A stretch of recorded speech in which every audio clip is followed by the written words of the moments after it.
Part 1. You will hear a man phoning to inquire about a cleaning service for his apartment.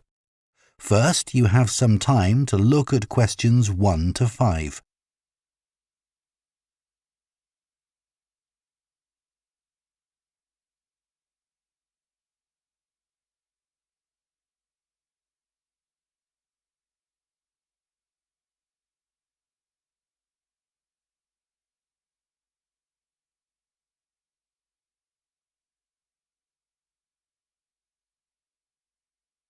Now listen carefully and answer questions 1 to 5. Hello, Easy Life Cleaning Services, Jacinta speaking. Oh, hello. I'm looking for a cleaning service for my apartment. Do you do domestic cleaning? Sure. Well, it's just a one-bedroom flat. Do you have a basic cleaning package? Yes, for a one-bedroom flat, we're probably looking at about 2 hours for a clean. So we do a thorough clean of all surfaces in each room and polish them where necessary. Does your apartment have carpets? No, I don't have any, but the floor would need cleaning. Of course, we do that in every room. And we do a thorough clean of the kitchen and bathroom. Okay. Then we have some additional services which you can request if you want. So, for example, we can clean your oven for you every week. Actually, I hardly ever use that. But can you do the fridge? Sure. Would you like that done every week? Yes, definitely. And would ironing clothes be an additional service you can do? Yes, of course. It wouldn't be much, just my shirts for work that week. That's fine. And we could also clean your microwave if you want. No, I wipe that out pretty regularly, so there's no need for that. We also offer additional services that you might want a bit less often, say every month. So, for example, if the inside of your windows need cleaning, we could do that. Yes, that'd be good. I'm on the 15th floor, so the outside gets done regularly by specialists, but the inside does get a bit grubby. And we could arrange for your curtains to get cleaned if necessary. No, they're okay. But would you be able to do something about the balcony? It's quite small and I don't use it much, but it could do with a wash every month or so. Yes, we can get the pressure washer onto that. Before you hear the rest of the conversation, you have some time to look at questions 6 to 10.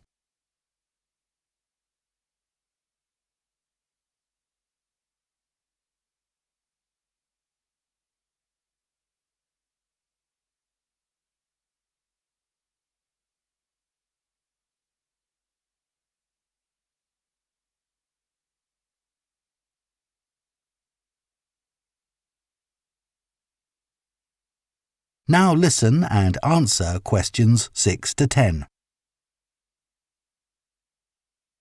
Now, if you're interested, we do offer some other possibilities to do with general maintenance.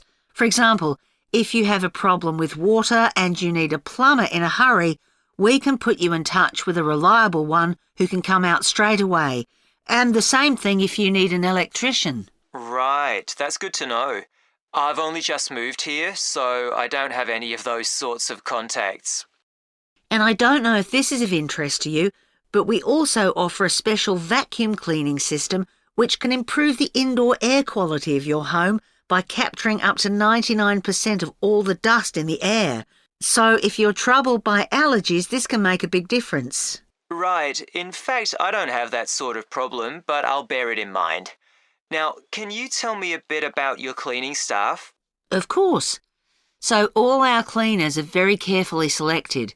When they apply to us, they have to undergo a security check with the police to make sure they don't have any sort of criminal background. And of course, they have to provide references as well. Then if we think they might be suitable for the job, we give them training for it. That lasts for 2 weeks, so it's very thorough, and at the end of it they have a test. If they pass that, we take them on, but we monitor them very carefully. We ask all our clients to complete a review of their performance after every visit and to email it to us, so we can pick up any problems straight away and deal with them. Okay, well, that all sounds good. And will I always have the same cleaner? Yes, we do our best to organise it that way, and we usually manage it. Good, that's fine. Right, so I'd like to go ahead and... That is the end of Part 1. You now have half a minute to check your answers to Part 1.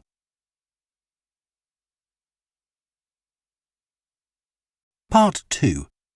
You will hear a training manager giving a talk to a group of senior staff from a hotel chain about the problem of high staff turnover. First, you have some time to look at questions 11 to 14.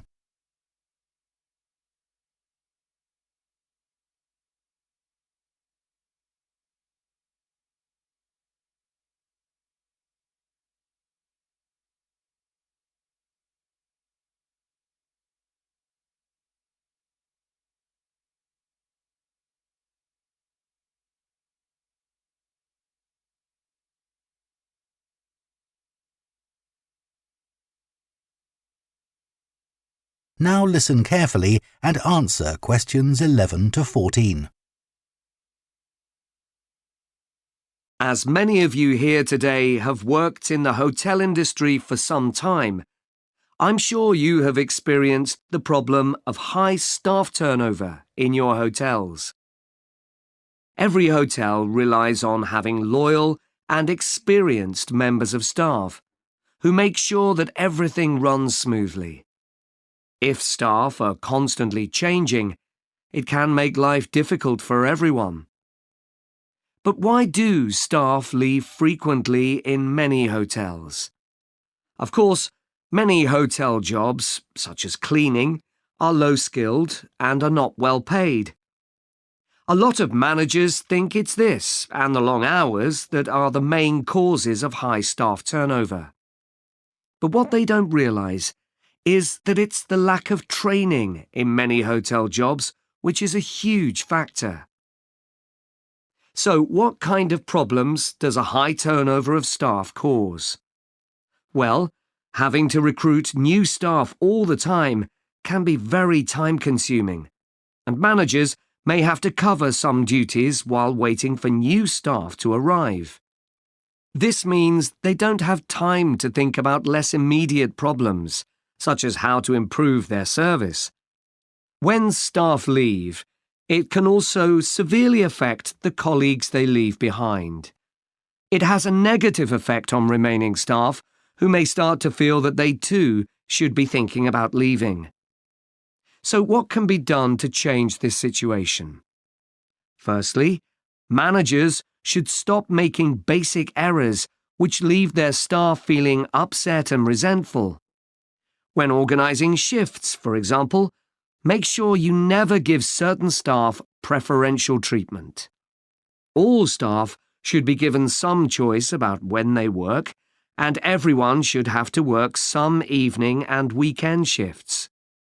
If you treat staff fairly, they'll be more likely to step in and help when extra staff are needed. Keeping staff happy has other tangible benefits for the business. Take the Dunwich Hotel as an example. It had been experiencing a problem with staff complaints, and in order to deal with this, invested in staff training and improved staff conditions. Not only did the level of complaints fall, but they also noticed a significant increase in the amount each customer spent during their stay. They have now introduced a customer loyalty scheme, which is going really well.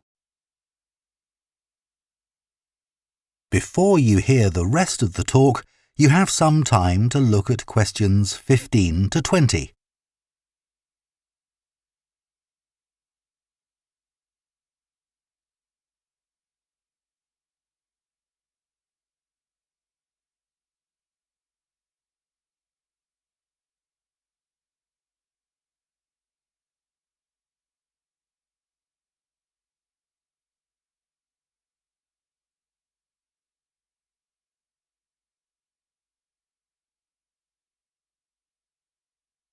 Now listen and answer questions 15 to 20. Now I'd like to look at some ways you can reduce staff turnover in your hotels. And I'll do this by giving some examples of hotels where I've done some training recently. The Sun Club received feedback which showed that staff thought managers didn't value their opinions. They weren't made to feel they were partners who were contributing to the success of the business as a whole. This situation has changed. Junior staff at all levels are regularly invited to meetings where their ideas are welcomed. A year ago, the Portland recognised the need to invest in staff retention. Their first step was to introduce a scheme for recognising talent amongst their employees. The hope is that organising training for individuals with management potential will encourage them to stay with the business. At Blue Water, managers decided to recognise 50 high achievers from across the company's huge hotel chain. As a reward, they're sent on an all-expenses-paid trip abroad every year. Fun is an important element in the trips, but there's also the opportunity to learn something useful. This year's trip included a visit to a brewery, where staff learned about the new beer that would be served in the hotel. Pentlow Hotels identified that retention of junior reception staff was an issue. In order to encourage them to see that working in a hotel could be worthwhile and rewarding with good prospects, they introduced a management program. These staff were given additional responsibilities and the chance to work in various roles in the hotel. Green Planet wanted to be seen as a caring employer. To make life easier for staff, many of whom had childcare responsibilities, the hotel began issuing vouchers to help cover the cost of childcare. Louise Marsh at the Amesbury has one of the best staff retention rates in the business. Since she joined the company, she's made a huge effort to achieve this by creating a cooperative and supportive environment. For her, the staff are part of a large family where everyone is valued. OK, now I'd like to move... That is the end of Part 2. You now have half a minute to check your answers to Part 2.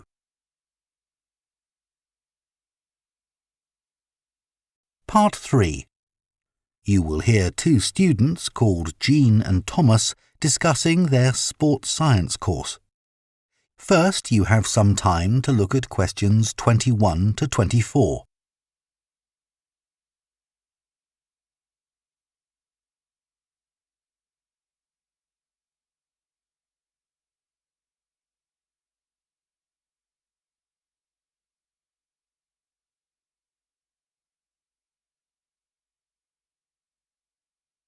Now listen carefully and answer questions 21 to 24. Hi, Thomas. How are you enjoying the course so far? Yeah, I think it's good. Remind me, why did you decide to study sports science? Didn't you want to be a professional athlete when you were at school? Yeah, that was my goal, and all my classmates assumed I would achieve it. They thought I was brilliant. That must have been a nice feeling. I thought I could win anything. There was no one who could run faster than me. Exactly. So what happened? Did your mum and dad want you to be more academic? Not at all. Perhaps they should have pushed me harder, though. What do you mean? I think I should have practiced more. What makes you say that? Well, I went out to Kenya for a couple of weeks to train. Really? Oh, I didn't know that.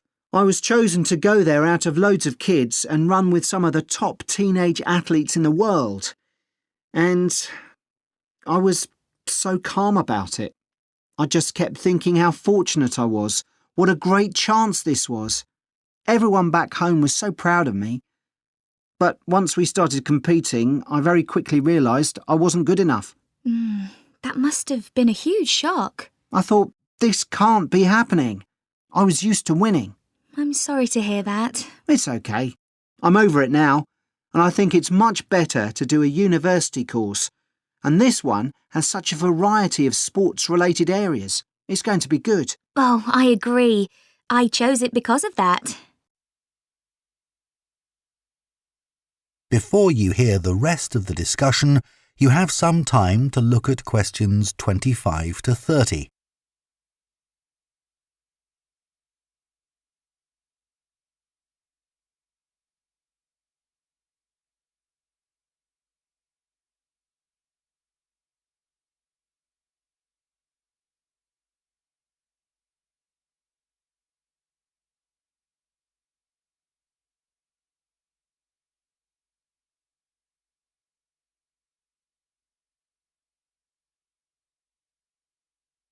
Now listen and answer questions 25 to 30.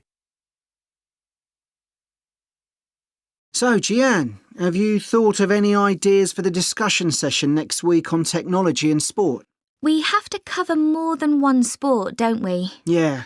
You know, we always think technology is about the future, but we could gather some ideas about past developments in sport. Look at early types of equipment, perhaps. I remember reading something about table tennis bats once, how they ended up being covered with pimpled rubber. 'Cause they were just wooden at first, I'd imagine. Yeah. In about the 1920s, a factory was making rolls of the rubber in bulk for something like horse harnesses. Really? Yeah, and someone realised that it would make a perfect covering for the wooden bats. So, what about cricket? That's had a few innovative changes.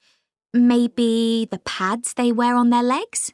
I don't think they've changed much, but I'm just looking on the internet. And it says that when the first cricket helmet came in 1978, the Australian batsman who first wore it was booed and jeered by people watching because it was so ugly. Wow! Players have to protect themselves from getting hurt. I mean, everyone wears one now. Unlike the cycle helmet. Well, unless you're a professional. But you're right, many ordinary bikers don't wear a helmet. Hey, look at these pictures of original helmet designs. This one looks like an upside-down bowl. Yet the woman's laughing. She's so proud to be wearing it. It says serious cyclists ended up with wet hair from all the hard exercise. I guess that's why they have large air vents in them now, so that the skin can breathe more easily. OK, so we've done helmets. What about golf balls? Or better still, golf clubs. They've changed a lot. Yeah. I remember my great-grandfather telling me that because a club was made entirely of wood, it would easily break and players had to get another. There's no wood at all in them now, is there? No, they're much more powerful. The same must be true of hockey sticks. I don't think so, because players still use wooden sticks today. What it does say here, though, is that when the game started, you had to produce a stick yourself. I guess they just weren't being manufactured. So, one more perhaps? What about football? Well, I know the first balls were made of animal skin. Yeah, they covered them with pieces of leather that were stitched together. But the balls let in water when it rained. Oh, that would have made them much heavier. That's right. You can imagine the damage to players' necks when the ball was headed. Oh, how painful that must have been. Yeah. Well, I think we can put together some useful ideas and... That is the end of part 3. You now have half a minute to check your answers to part 3. Part 4.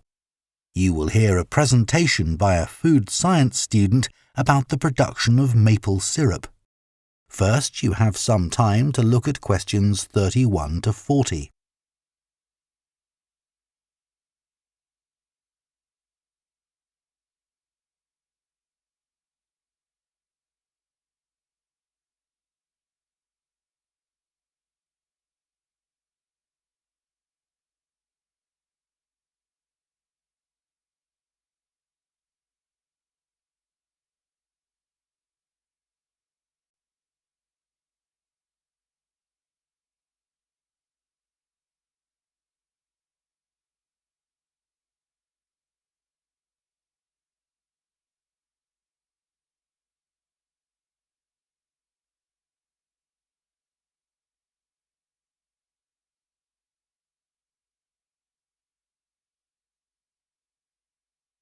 Now listen carefully and answer questions 31 to 40.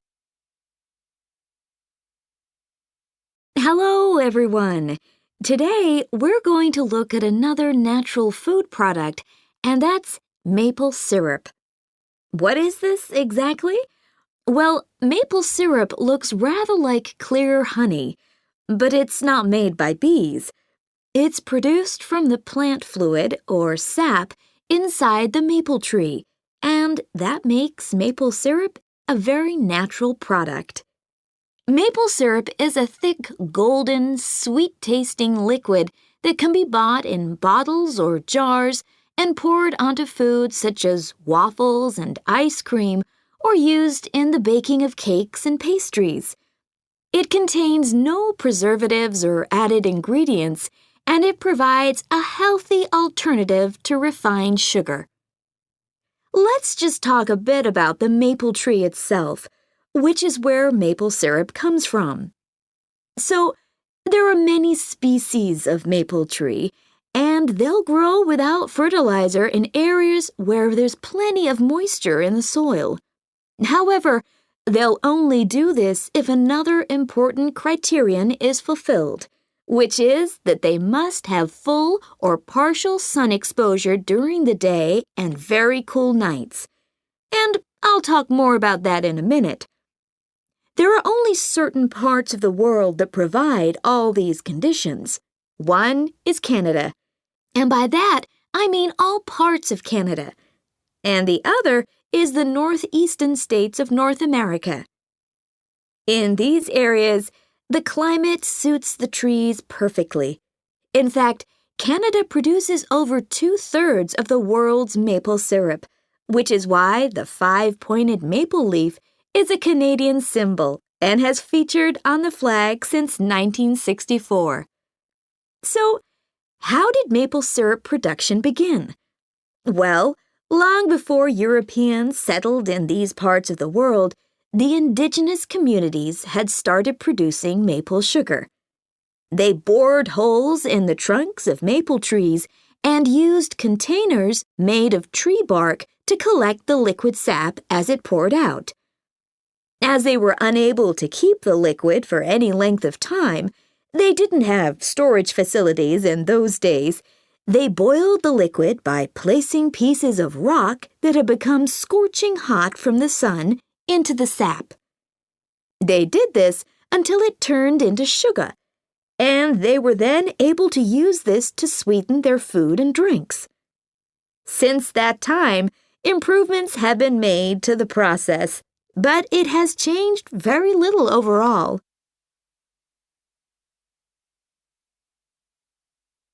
So, let's look at the production of maple syrup today. Clearly, the maple forests are a valuable resource in many Canadian and North American communities. The trees have to be well looked after, and they cannot be used to make syrup until the trunks reach a diameter of around 25 centimeters. This can take anything up to 40 years. As I've already mentioned, maple trees need the right conditions to grow and also to produce sap. Why is this? Well, what happens is that during a cold night, the tree absorbs water from the soil, and that rises through the tree's vascular system. But then, in the warmer daytime, the change in temperature causes the water to be pushed back down to the bottom of the tree. This continual movement, up and down, leads to the formation of the sap needed for maple syrup production. When the tree is ready, it can be tapped, and this involves drilling a small hole into the trunk and inserting a tube into it that ends in a bucket. The trees can often take several taps, though the workers take care not to cause any damage to the healthy growth of the tree itself.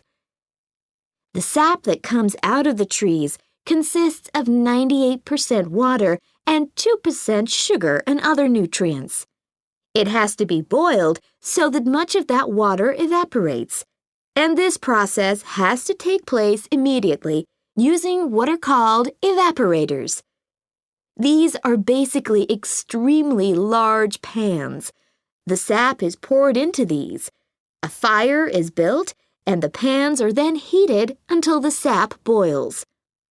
As it does this, the water evaporates and the syrup begins to form.